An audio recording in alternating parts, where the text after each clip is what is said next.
Hey guys, welcome to the video. So in this review, I'm going to be talking about She-Hulk and Derry Girls Season 3. So She-Hulk came out week to week, I watched it week to week, and there's been a lot of sort of mixed thoughts on it. I think that at its best, it's fun, and at its worst, it's fine. I did like the sort of episodic nature of it, the sort of sitcom feel to it. I think a lot of people are mad because it feels like nothing really much of consequence happens on the show.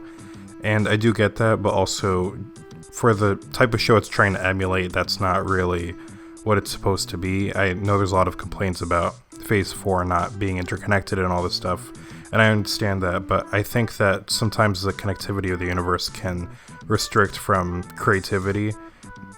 Obviously, there are instances where you can be creative and build up stuff that's going on, and that's all cool. But I don't think that's something about the show that really bothered me. Not that it's a perfect show. So just going through it, I think the show is fine. I do think that she's a likable character. Her interactions with Bruce are pretty fun. I do like her a lot as a character. I think some of the visual effects on the show could be better. They do get stronger towards the end, but sometimes it does look weird. I think that the weirdness of the show does allow for it to be a good place for weirdo characters to show up, like characters that would never show up in the bigger films. So doing these court cases with like the weird guy that can like kill himself, like Mr. Never Die or whatever the hell he's called, and he just comes back, this is a really good place for characters like that to show up. There's not a lot to the story, especially when you take the ending into consideration, but it doesn't really focus on that. It's more like week to week. There's a lot of cameos. Seeing Wong again, that's always a delight. His relationship with that girl Madison was a lot of fun. Their sort of friendship that was unexpected. Some of the characters feel off, and I think that's just because of what the tone of the show is. For example, Abomination, I was really excited to see Tim Roth back, and I was hoping he'd be his usual kind of gross character, especially who he was in The Incredible Hulk, but they didn't really keep that consistent, and now he's more jokey, which I understand. They're trying to make him more, I guess, palatable for the Thunderbolts, but I think he could have been a more edgy wildcard character in Thunderbolts, and it sort of sucks that they aren't keeping that. The one thing about him that I really did like was the argument that the government had made him think that he was going to be the next Captain America, and they injected the super soldier serum in him.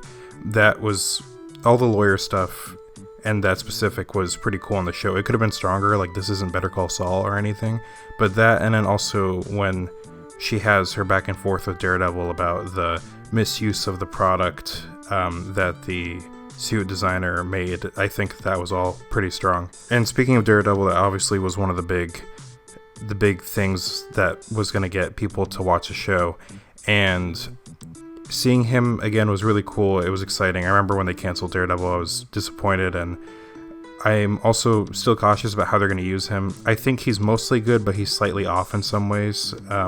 He makes like a weird joke about knowing what kind of paint this guy used, the leapfrog guy or whatever, and it was like the joke was that he was being stupid, but Matt Murdock isn't stupid, so it was weird for him to make that joke, things like that. But with his interactions with She-Hulk, their banter, that was all a lot of fun, and it was cool. I like seeing them interact with each other. I do think that I was disappointed when they hooked up because Karen has been such a big part of Matt's life for 4 seasons of TV, if you count the Defenders TV show, and for them to be broken up really sucks, unless they somehow incorporate that into the Daredevil Born Again show. Apparently, she hasn't been asked to return, Karen Ann Woll, but it wouldn't be right if she doesn't come back. That would really suck. It's the same thing with the actor who plays Foggy. Those 3 are great together, and I was disappointed about him not being with Karen, apparently, but if his relationship being rocky with Karen gets brought up in the show, that'd be cool. I mean, by the end of the show, it looks like he's dating She-Hulk, so we'll see how that goes, but, we'll see, I guess. Also, Hulk has a son now, I guess. We'll see where that goes. I wasn't expecting the whole spaceship thing to be brought up in this show. I wasn't expecting to see Hulk back again for the finale. And again, it's not clear what stuff is canon, but yeah, he's got a son. So then there's the ending of the show. It all builds up to She-Hulk's blood being taken. and it doesn't really amount to anything because that all gets thrown out the window when the fourth wall gets broken and she goes through Disney Plus and then goes to the writer's room and says she wants to talk to Kevin, being, Kevin Feige, who's in this version, this robot that is like self-aware.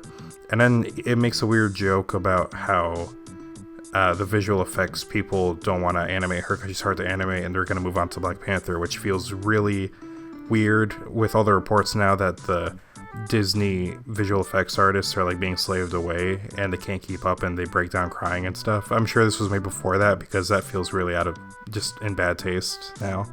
And I don't know how I feel about this. It feels like acknowledging that the writing of the show is bad doesn't make the show clever. It just makes the show aware that its writing was bad, specifically in terms of the plot. So, and I get that she breaks the fourth wall in the comics and stuff, but I don't think that that's something that should have carried over, and I wish that it had just been played as a comedy without her addressing the audience. I think I'm only cool with someone like Deadpool doing that because there's an implied insanity to Deadpool that maybe he's not actually talking to anyone, especially not in the Ryan Reynolds versions, but especially in the comics.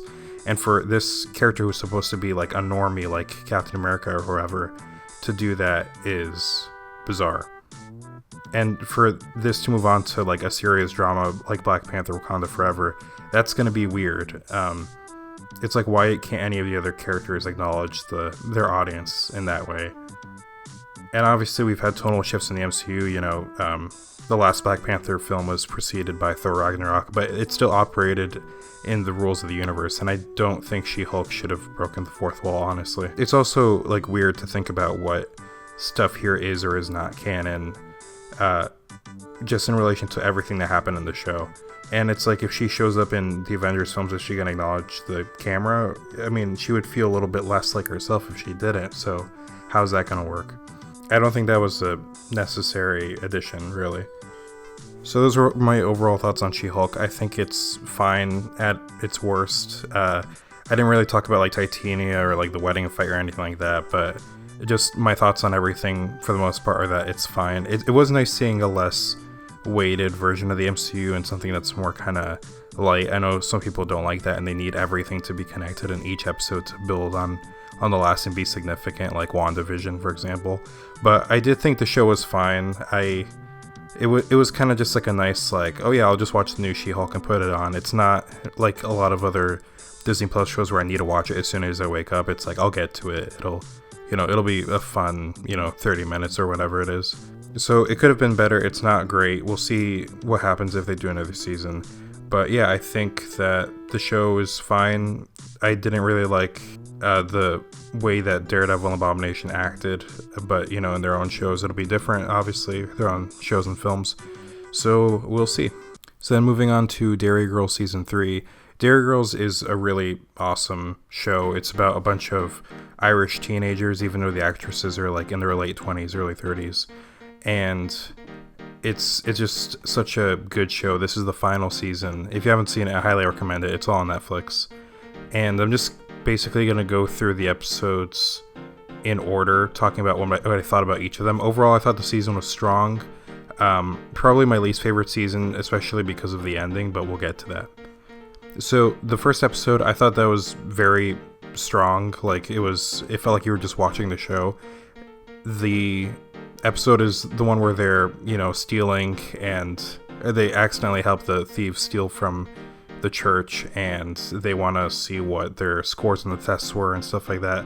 Liam Neeson shows up, so that was a genuine shock.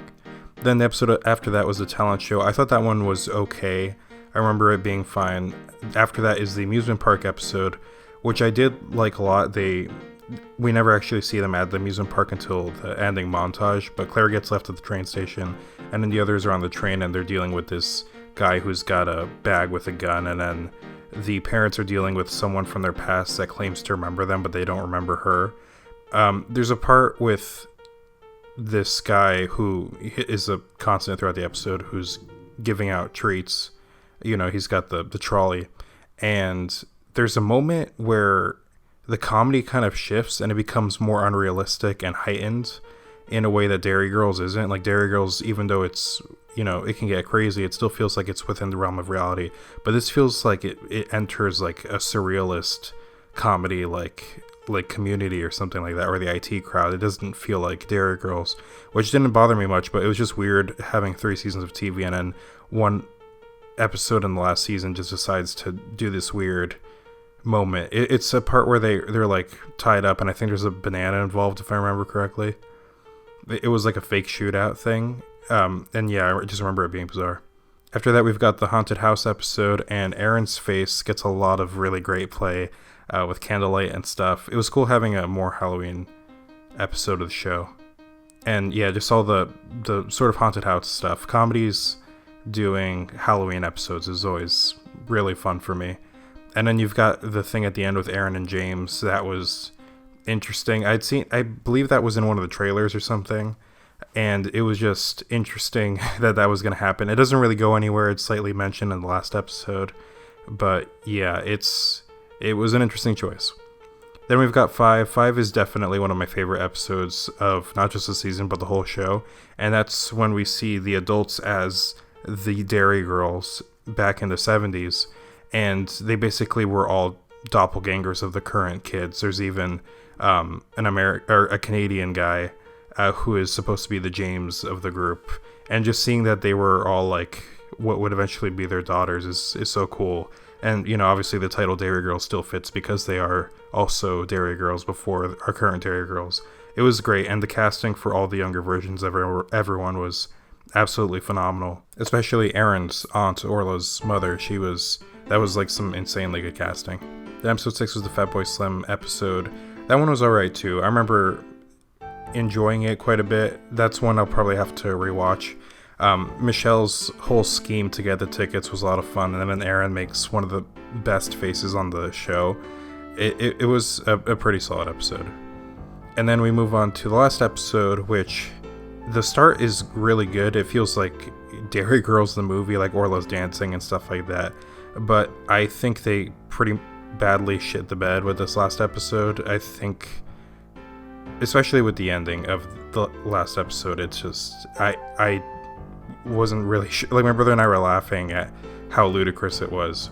Derry Girls has always seemed to be very autobiographical of the creator, and it's very tied to its politics of Ireland in the 90s, and that does get tied more in here, but it was more of a backdrop throughout the entire show, and there were elements here and there, especially towards series finales, as they say in the UK series instead of seasons. But this also combined with the previous episode's ending, which was, the death of Claire's father, felt very abrupt and felt so not Derry Girls to me.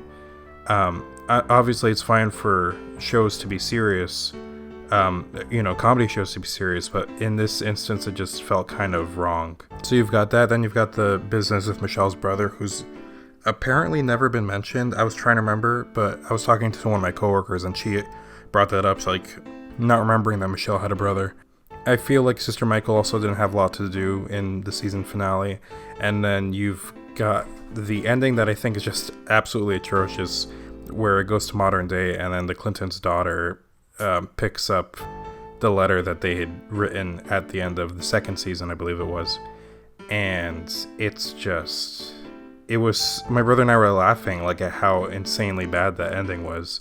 The episode would have been better if you cut that out, but I still think it wouldn't have been great.